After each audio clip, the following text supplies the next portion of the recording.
están? Dios les bendiga.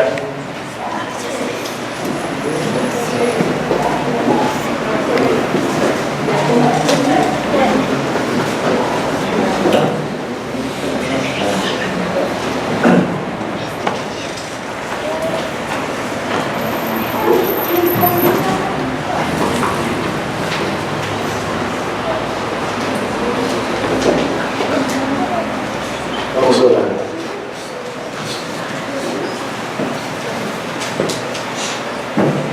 Bendito Padre, gracias. Gracias por Cristo. Gracias por la salvación tan grande que muchos de nosotros tenemos por fe en tu Hijo, su obra terminada. Muchas gracias por cada uno de las personas aquí. Gracias que tu casa está llena hoy. Darnos interés en tu palabra. Alimentanos con tu palabra, por favor. Salva a los perdidos, los religiosos que pueden ver su necesidad por Cristo. Edificar tu iglesia hoy, por favor, a través de tu verdad, la palabra de Dios, la Biblia. Ayúdame a predicar, ayuda mi español, ayuda a los hermanos, todos los invitados para escuchar y para hacer tu palabra. Ayúdanos con los ejemplos de tus apóstoles, que podemos seguirlos de la manera que ellos caminó contigo. Gracias, Padre. En nombre de Cristo. Amén.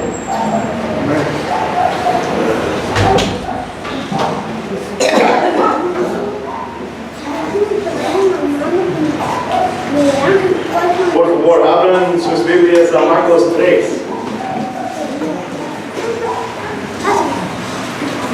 Todavía estamos en Marcos 3. Estudiemos 13 y 14 hasta 15. Última vez. Hoy vamos a enfocar en 16 y 17. Marcos 13, el Evangelio de Marcos. Vamos a empezar leyendo versículo 13. Y subió al monte, llamó a los que él quiso, y ellos vinieron a él, y designó a 12 para que estuvieran con él y para enviarlos a predicar, y para que tuvieran autoridad de expulsar demonios. Designó a los 12. Simón, a quien puso por nombre Pedro, Jacobo, hijo de Zebedeo, y Juan, hermano de Jacobo, a quienes puso por nombre Boanerges, que significa hijos del trueno. Andrés, Felipe, Bartolomé, Mateo, Tomás, Jacobo, hijo del Alfeo, Tadeo, Simón el cananita y Judas Iscariote, el que también le entregó. Mi último sermón, estudiamos qué es un apóstol y lo que Jesús les llamó a hacer.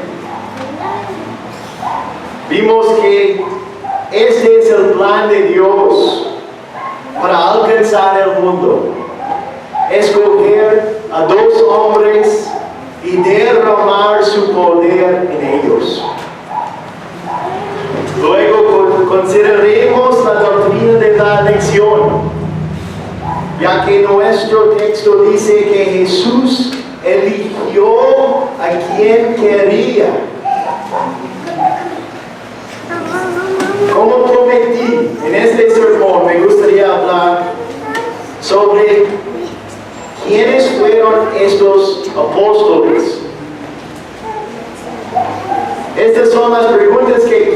responder hoy.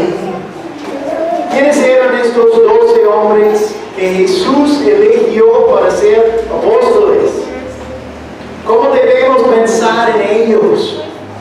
¿Cómo debemos compararnos con ellos? ¿Y qué podemos aprender de ellos, los 12?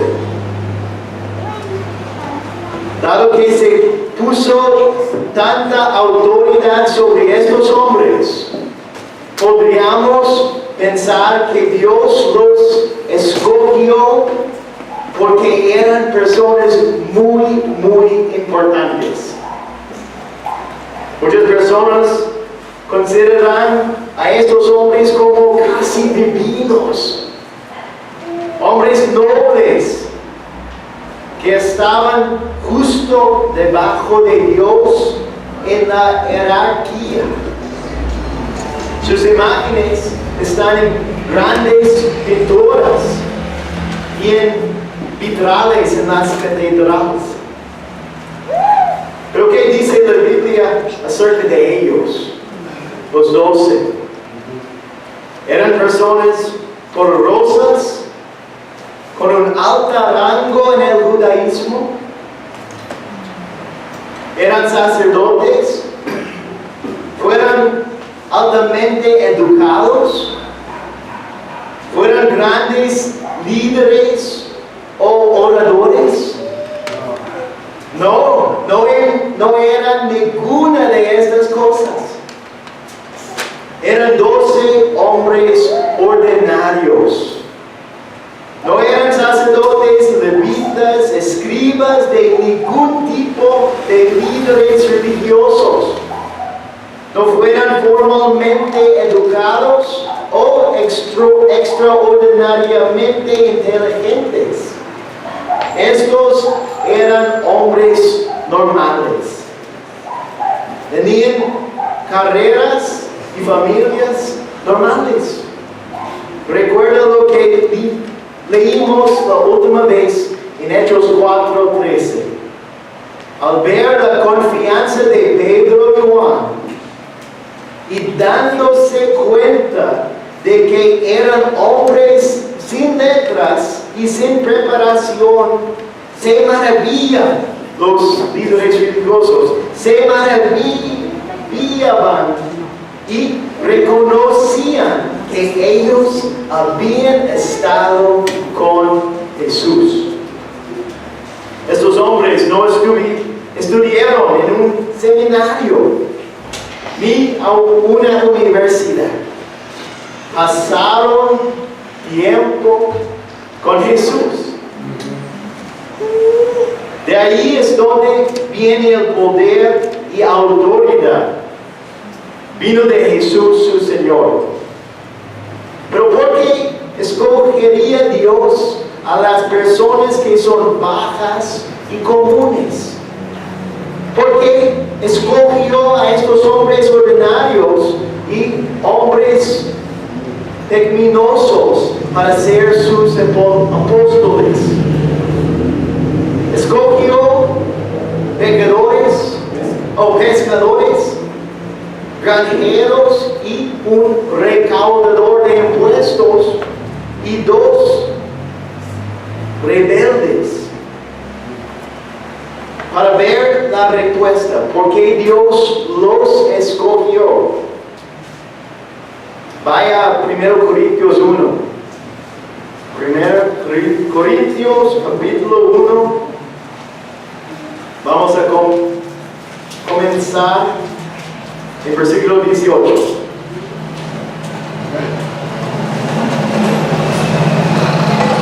Este es solo una introducción. ¿Por qué Dios escogió estos 2 hombres? 1 Corintios 1, 18. 12 hombres, no es 2 hombres, 12. Porque la palabra de la cruz es necedad para los que se pierden. Pero para nosotros los salvos es poder de Dios. Porque está escrito: destruyere la sabiduría de los sabios y el entendimiento de los inteligentes desecharé. ¿Dónde está el sabio? ¿Dónde el escriba? ¿Dónde el polemista de este siglo? ¿No ha hecho Dios que la sabiduría de este mundo sea necedad? Porque ya que en la sabiduría de Dios el mundo no conoció a Dios por medio de su propia sabiduría, agradó a Dios mediante la necesidad de la predicación salvar a los que creen. Porque en verdad los judíos piden señales y los griegos buscan sabiduría. Pero nosotros predicamos a Cristo crucificado, piedra de tropiezo para los judíos y necedad para los gentiles. Mas para los llamados, tanto judíos como griegos, Cristo es poder de Dios y sabiduría de Dios. Porque la necedad de Dios es más sabia que los hombres, y la debilidad de Dios es más fuerte que los hombres. Pues considerad, hermanos, vuestro llamamiento. No hubo muchos sabios conforme a la carne, ni muchos poderosos, ni muchos nobles, sino que Dios ha escogido lo necio del mundo para avergonzar a los sabios. Y Dios ha escogido lo débil del mundo para avergonzar a lo que es fuerte. Y lo que vil y despreciado del mundo ha escogido Dios, lo que no es, para anular lo que es, para que nadie se jacte delante de Dios. Hermanos, Dios obtiene más gloria usando lo pequeño. Cuando Dios elige a los débiles, los pobres, los insensatos y lo común, obtendrá todo el crédito y nadie puede jactarse de sí mismo. El objeto de la elección de Dios, de los apóstoles y de todos los cristianos es traer la máxima gloria a Dios. Nuestro pasaje en Marcos 3 dice que Jesús designó a 12 que él mismo quería que fueran sus apóstoles. Tenemos la lista de ellos aquí. Podríamos leer esta lista en 20 segundos. Si no nos quedamos atascados en la palabra Boanerges, ¿verdad? Pero podemos leer esa lista muy rápidamente y no pensar sobre eso. Pero miramos cada uno de ellos. Eso es lo que quiero hacer con el resto de nuestro tiempo de hoy. Vamos a ver las vidas de estos 12 hombres ordinarios en 2 o 3 sermones. Vamos a estudiar 4 hoy. El primero en la lista es Simón, a quien puso por nombre Pedro. Mientras escribía este sermón, recibí la noticia de que Bess y Alex tuvieron a su bebé y lo llamaron Simón Pedro, Simon Peter. Muchos de ustedes los conocen porque eran misioneros aquí en México, en Monterrey. Y Bess predicó muchas veces aquí. Bueno, conocimos al apóstol Simón Pedro en Marcos 1, sus compañeros pescadores fueron llamados a seguir a Cristo. Dejaron todo para seguir a Jesús. Y Jesús los convirtió en pescadores de hombres. Pedro se convirtió en el líder y portavoz de los apóstoles. Sabemos que Simón Pedro se casó porque Jesús sanó a su suegra de una gran fiebre en Marcos 1. Jesús le dio el apodo de Pedro. ¿Qué quiere decir Pedro? Piedra pequeña.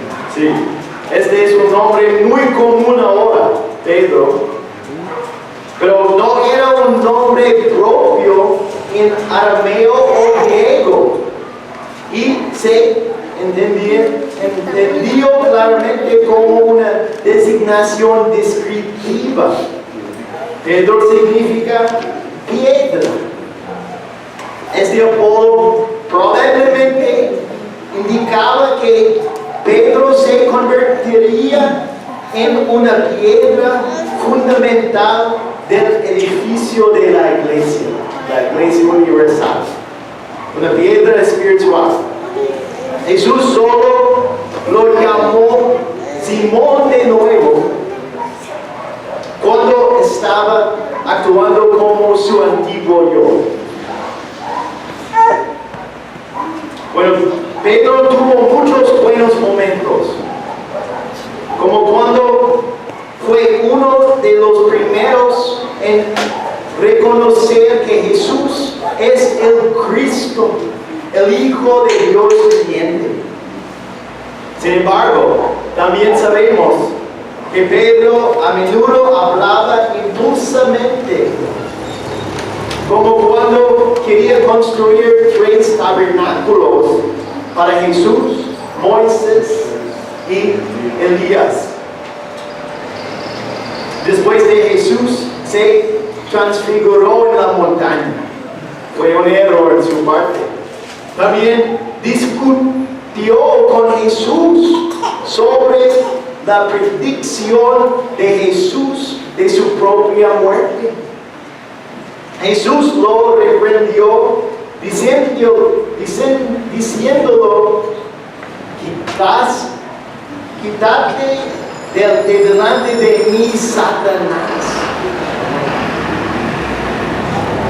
Pedro también trató de usar la fuerza en el arresto de Jesús y cortó la oreja del siervo del sumo sacerdote. Jesús también lo reprendió por eso. También se recuerda que prometió que moriría por Jesús. Pero cuando fue probado durante el juicio de Jesús, negó a Jesús 3 veces. Pero Pedro fue celoso y se arrepintió. Jesús dijo a una iglesia en el libro de Apocalipsis: yo reprendo y disciplino a todos los que amo. Sé pues celoso y arrepiéntete. Entonces Pedro cayó grandemente, pero se arrepintió grandemente. Proverbios 24:16 dice: porque el justo cae 7 veces y vuelve a levantarse. Esto es Pedro. Este es nosotros. Cristiano, piensa en eso. Esto te describe a ti también, porque tú también caes. A veces caes duro y lejos. Dices cosas tontas y luego lamentas profundamente lo que acaba de salir de tu boca. Te encuentres luchando contra Dios mismo y Él te reprende en tu corazón. Tal vez te estés recuperando de un tiempo en el que te sentiste lejos de Dios. Recuerda, los piadosos tropiezan y caen en el camino estrecho que conduce al cielo, pero no pueden ser removidos del camino que conduce al cielo. Jesús es el camino. Y nosotros pertenecemos a Jesús. Tú, como Pedro, estás llamado a levantarte y ser victorioso. Vive tu vida como el gran Simón Pedro, de quien nos damos cuenta que era un simple hombre que fue usado por el gran Dios. Cuando él predicó el Evangelio en Hechos 2 y 3, 8,000 personas en total creyeron y fueron salvados. 8,000 personas. Pedro se recuperó completamente de su caída y condujo audazmente a la iglesia primitiva junto a los otros apóstoles. El celo de Pedro, el arrepentimiento genuino, su disposición a hablar cuando nadie sabía qué decir, su audacia en el evangelismo, su liderazgo de la iglesia primitiva, sus poderosos sermones son su legado. Jesús le dijo a Pedro que cuando él fuera viejo, los enemigos de la fe lo matarían. Al principio, Pedro parecía imposible de capturar y matar, ya que un ángel lo liberó de la celda interna de la prisión. Pero la historia nos dice que Pedro fue martirizado. Murió valientemente. No se sentía digno de morir de la misma manera que su Salvador. Así que los romanos lo crucificaron al revés. Aunque acabo el cuarto lugar en la lista, quiero hablar ahora sobre Andrés, el apóstol Andrés, porque era el hermano de Pedro. También era pescador y siguió a Jesús al mismo tiempo que Pedro. Lo interesante es que Andrés y Pedro se encontraron con Jesús antes de que dejaron su trabajo para seguirlo. Andrés y un discípulo sin nombre fueron los primeros en seguir a Jesús. Eran discípulos de Juan el Bautista. Cuando Juan el Bautista vio a Jesús, exclamó: "He ahí el Cordero de Dios que quita los pecados del mundo". Andrés y el otro hombre siguieron a Jesús hasta donde se alojaba. ¿Sabes qué fue lo primero que hizo Andrés como discípulo de Jesús? Juan 1:41 dice: él, Andrés, encontró primero a su hermano Simón y le dijo: "Hemos hallado al Mesías", que traducido quiere decir Cristo. Hemos hallado Cristo, hemos hallado al Mesías. Andrés creyó que Jesús es el Mesías, el Salvador, y inmediatamente tuvo la carga de llevar a su propio hermano sobre Andrés. Pero su legado es que él trajo al gran líder de la iglesia primera a Jesús. Andrés no es tan conocido, pero todo lo que Pedro pudo hacer está relacionado con Andrés, quien lo llevó al Señor. Es como el predicador desconocido que dirigió a Charles Spurgeon a Cristo a través de su sermón cuando el joven Spurgeon visitó su iglesia. No sabemos quién era ese predicador, pero su ministerio llevó a la salvación de Spurgeon, el hombre conocido como el príncipe de los predicadores. Podrías ser alguien totalmente desconocido en el mundo, pero podría ser el instrumento para traer un gran servidor del Señor a la fe en Cristo. Tal vez sus hijos sean predicadores, evangelistas, ganadores de almas de algún tipo.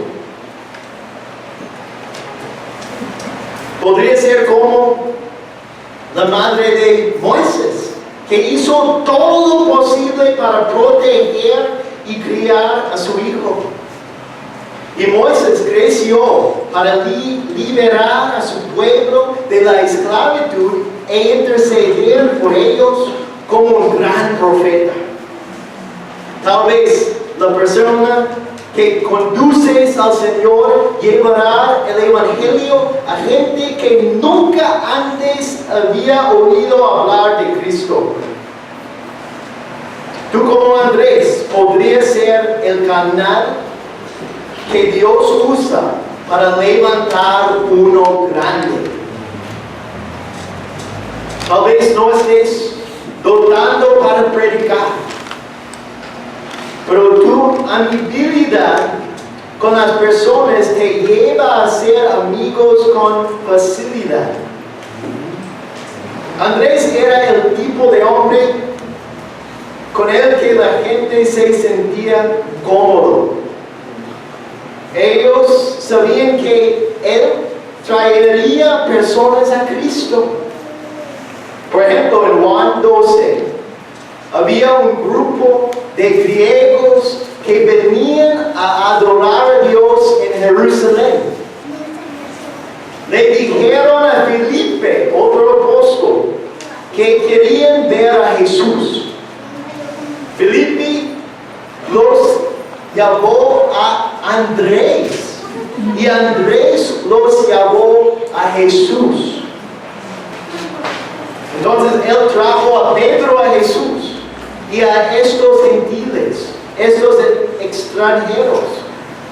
Parece que así fue como vivió Andrés. Su ministerio era simplemente traer personas a Cristo. También fue Andrés quien trajo al niño con los 5 panes y 2 peces pequeños a la atención de Jesús. Jesús luego multiplicó lo que el niño tenía para alimentar a 5,000 personas y sus familias. El Señor usó a Andrés en esa situación a pesar de que llevó al niño a Jesús con poca fe en que Jesús podía hacer cualquier cosa para alimentar a la multitud. Juan 6, 8 y 9. Juan 6, 8 dice: uno de sus discípulos, Andrés, hermano de Simón Pedro, dijo a Jesús: aquí hay un muchacho que tiene 5 panes de cebada y 2 pescados. Pero, ¿qué es esto para tantos? La multitud. en la pregunta de Andrés, ¿qué es esto para tantos? Tú podrías dudar de que Dios salvará a una persona específica, pero todavía debes decirle a Jesús acerca de Él en oración. Puedes tener dudas sobre algo, pero busca al Señor, quien tiene el poder de hacer algo. Jesús trajo gente a Jesús, aún ese niño. Él los trajo a aquel que podía hacer algo grande por la gente. Él llevó a la gente al Señor. Él los ganó para el Señor. Proverbios 11:30 dice, el que gana almas es sabio. Andrés era sabio. ¿No harás lo mismo que este apóstol? Bueno, en el fin Andrés predicó el Evangelio en Asia hasta su arresto. Fue crucificado en una cruz en forma de X en Grecia. Se nos dice que 7 soldados azotaron severamente a Andrés. Ataron su cuerpo a la cruz con cuerdas para prolongar su agonía. Andrés continuó predicando a sus atormentadores durante 2 días hasta que murió.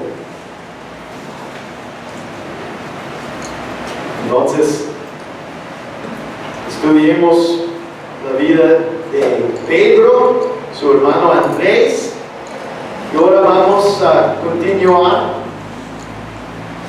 con un vistazo a los otros 2 hermanos en el equipo de Jesús, Jacobo y Juan. Nuestro texto dice que Jesús también eligió Jacobo, hijo de Zebedeo, y Juan, hermano de Jacobo, a quienes puso por nombre Boanerges, que significa hijos del trueno. Estamos en Marcos 3:17. Jacobo y Juan fueron los pescadores de la otra familia. Dejaron todo para seguir a Jesús cuando lo hicieron Pedro y Andrés.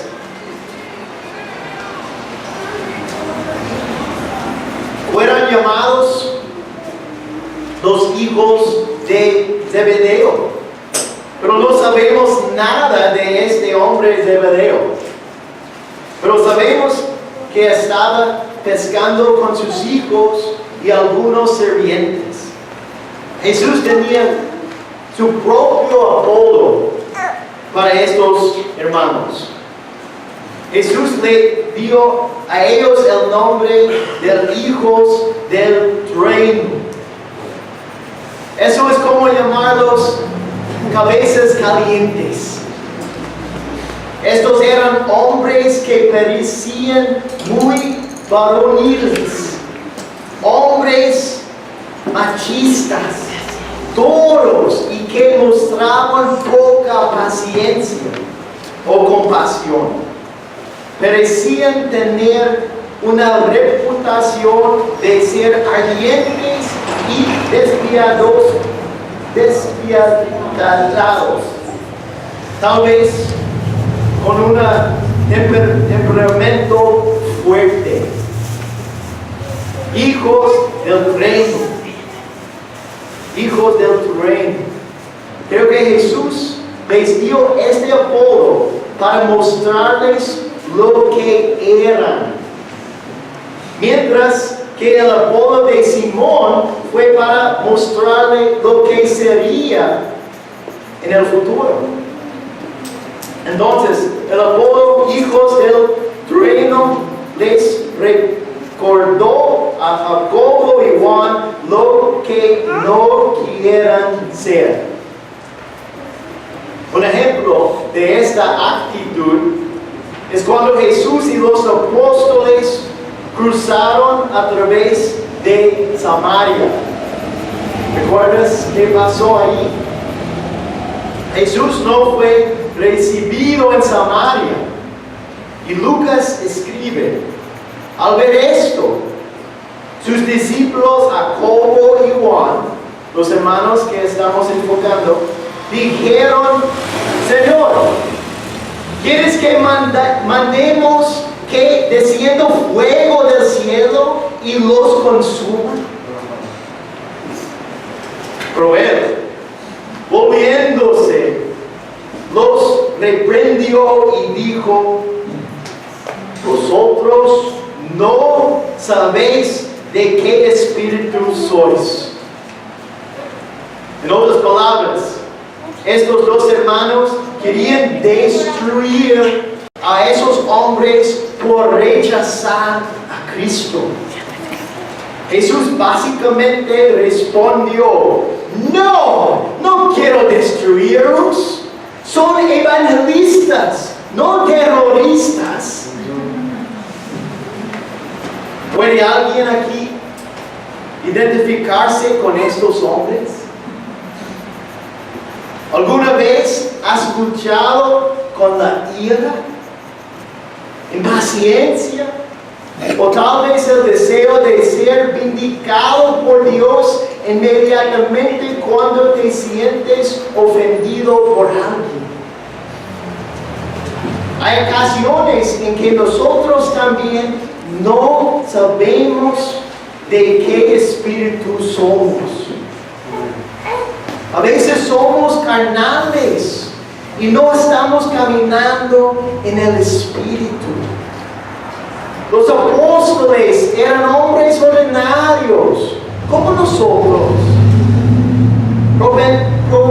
propensos a las mismas faltas y pecados que tenemos. Estos dos hermanos hicieron algo más que entristeció a Jesús. Pidieron que los lugares en el lado derecho y el lado izquierdo de Jesús se pudieran reservar para ellos en el cielo. ¿Recuerdas? En realidad, ellos enviaron a su madre para pedir a Jesús por eso.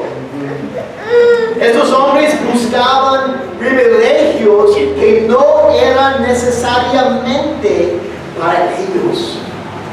Afligieron al Señor y discutaron a los otros apóstoles con su petición. Es extrañamente alentador escuchar acerca de los fracasos de los hermanos, especialmente los apóstoles. Eso es porque conocemos nuestros propios grandes fracasos, ¿verdad? Aquí hay algo aún más alentador. Durante el tiempo que pasaron con Jesús, estos hijos del trueno se volvieron más como Jesús.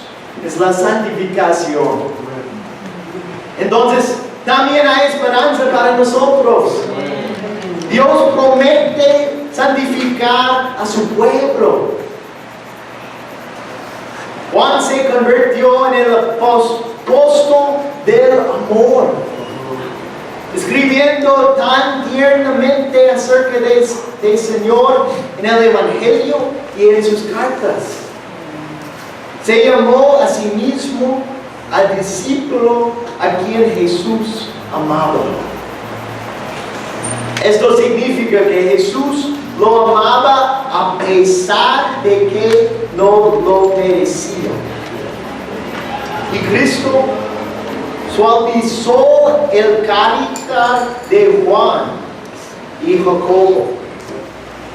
Jacobo y Juan se acercaron mucho a Jesús, más cerca que la mayoría de los otros apóstoles. Estos dos estaban en el círculo interior. Con Pedro, Jacobo y Juan se les permitió estar con Jesús en ciertos eventos importantes cuando los demás que quedaron fuera. Fueron invitados al monte cuando Jesús se transfiguró.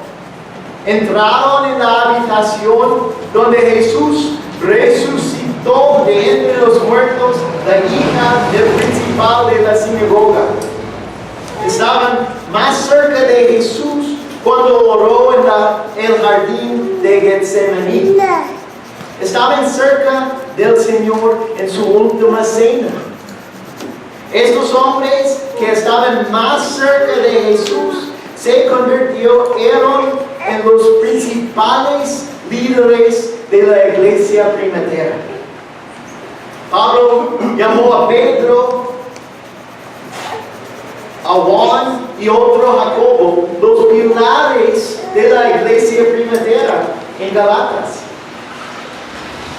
Con el tiempo, Dios convirtió a los hijos del trueno en hombres que podían pastorear la iglesia. Sabemos que Jacobo fue el primero de los apóstoles en ser un mártir. Hechos 12:1.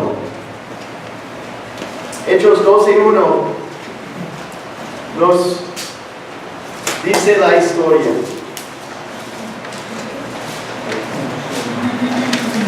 Por aquel tiempo, el rey Herodes echó mano a algunos que pertenecían a la iglesia para maltratarlos e hizo matar a espada a Jacobo, el hermano de Juan. Acabo de enterarme de un maravilloso detalle sobre el martirio de Jacobo.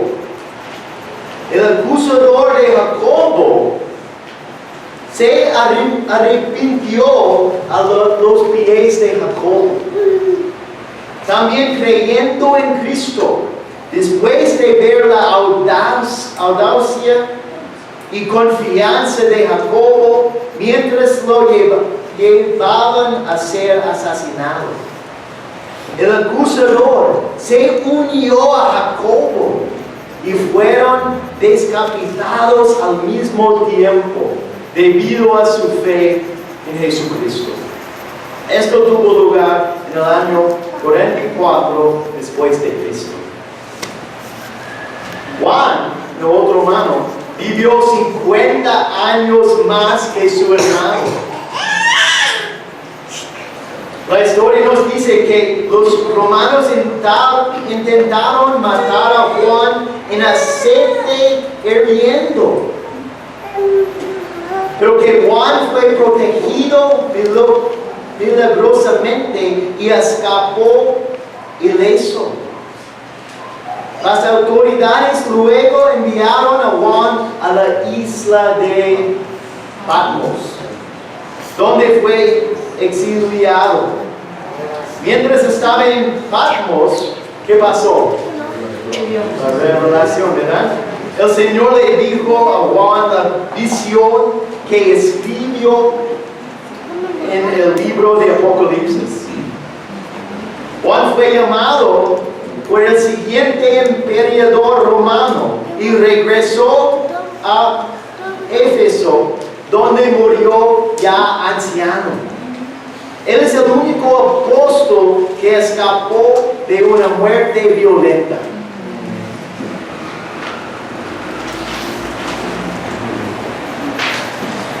Hemos considerado que los apóstoles no eran hombres educados, nobles u hombres de posición.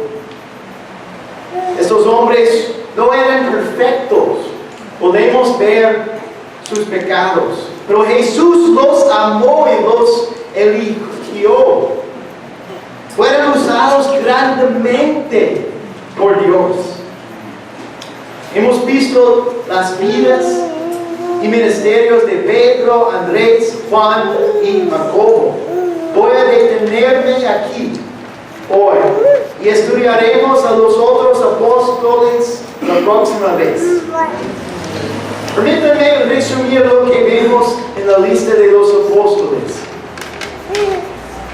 Por nuestro pasaje en Marcos 3, sabemos que todos los 12 fueron enviados con poder y autoridad de Cristo.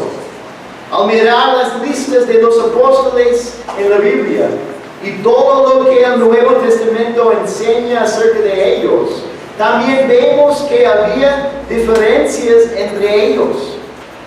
Todos tenían diferentes grados de cercanía con Jesús. Esto es obvio en las listas mismas. No es casualidad que Pedro aparezca primero y Judas sea el último. En los cuartos lugares donde se enumeran los apóstoles, en Mateo, Marcos, Lucas y en Hechos, el orden de los nombres varía, pero con una observación cuidadosa. Se puede ver que siempre hay 3 grupos. El primer grupo siempre tiene 4 hombres: Pedro, Andrés, Jacobo y Juan. El orden varía, pero Pedro siempre se llama primero. Esto nos muestra que Pedro fue el líder de los más cercanos a Jesús. Y vimos que este grupo tenía acceso especial a Jesús. Estaban en el círculo íntimo de Jesús. Espero que ustedes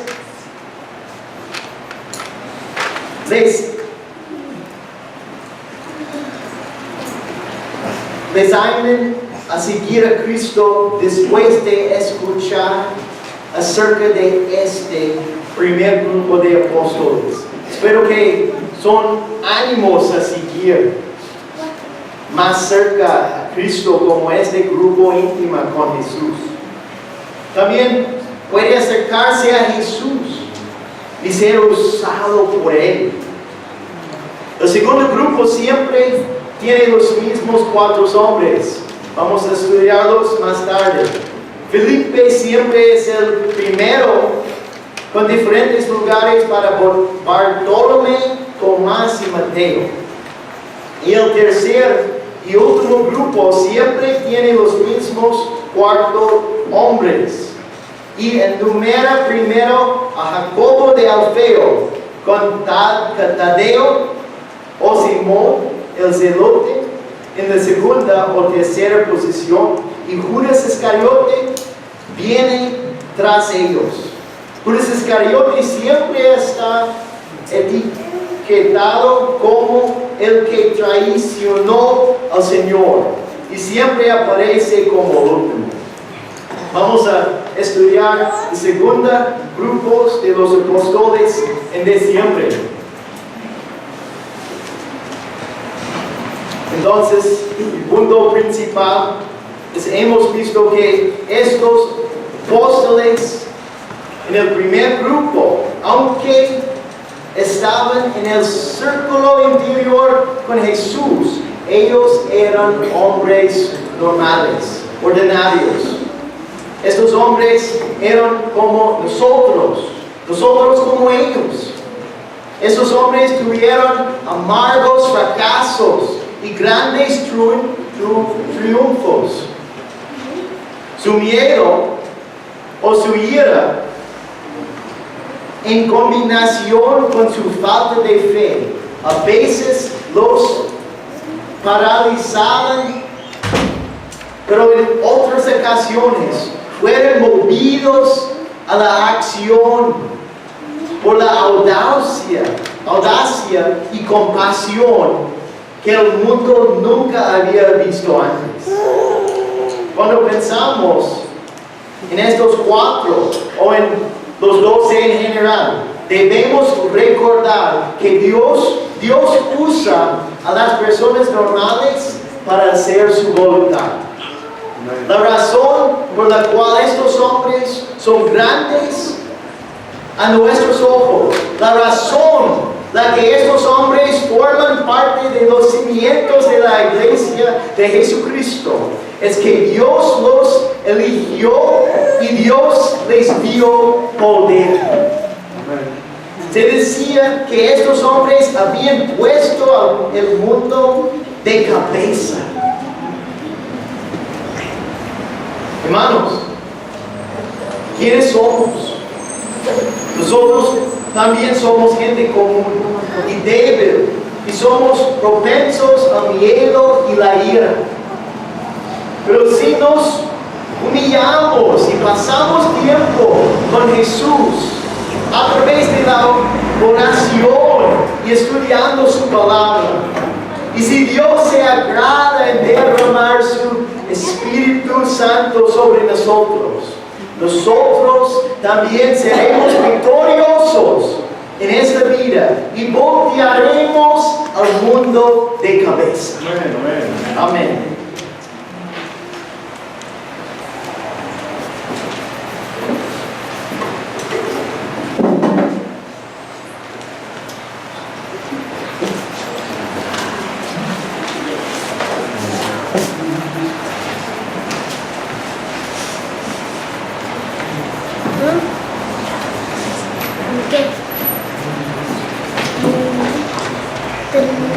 Muchas gracias, hermano. Muchas cosas para pensar, para meditar la vida de estos 12 hombres. Y así como yo expliqué en el Salmo que Dios dejó escrito acerca de Israel para que sea como un ejemplo y enseñanza para nosotros, la vida de estos 12 hombres es igual.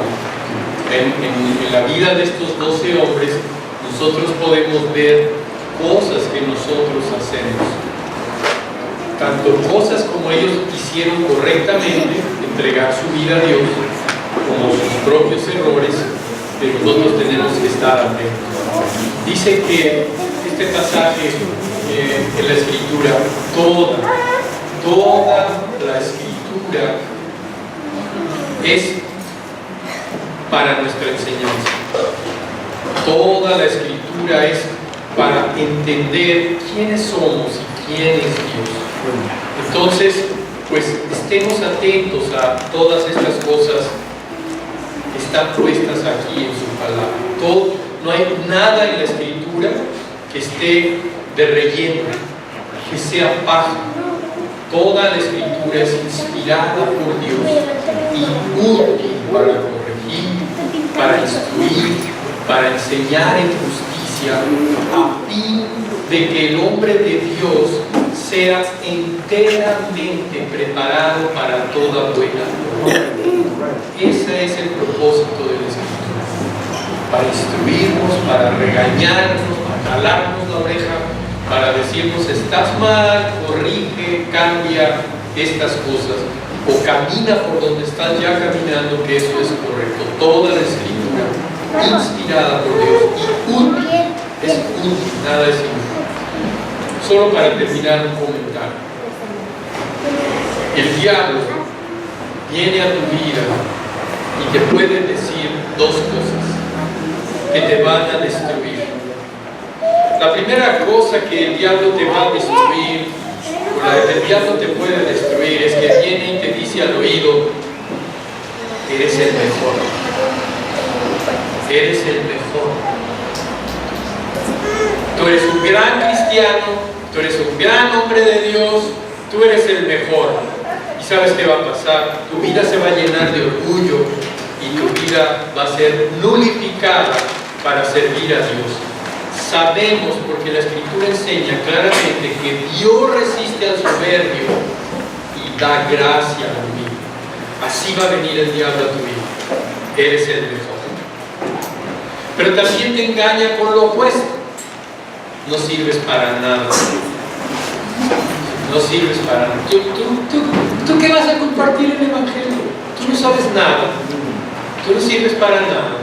Y te van a unificar. Ni una ni otra es verdad. Como podemos ver en estos 12 apóstoles, eran hombres sencillos, hombres que no fueron a las universidades, pero ¿qué sí hicieron ellos?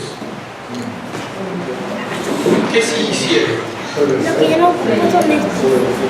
Creyeron en Jesús y caminaron con Jesús. No fueron a la universidad, pero fueron a la mejor universidad.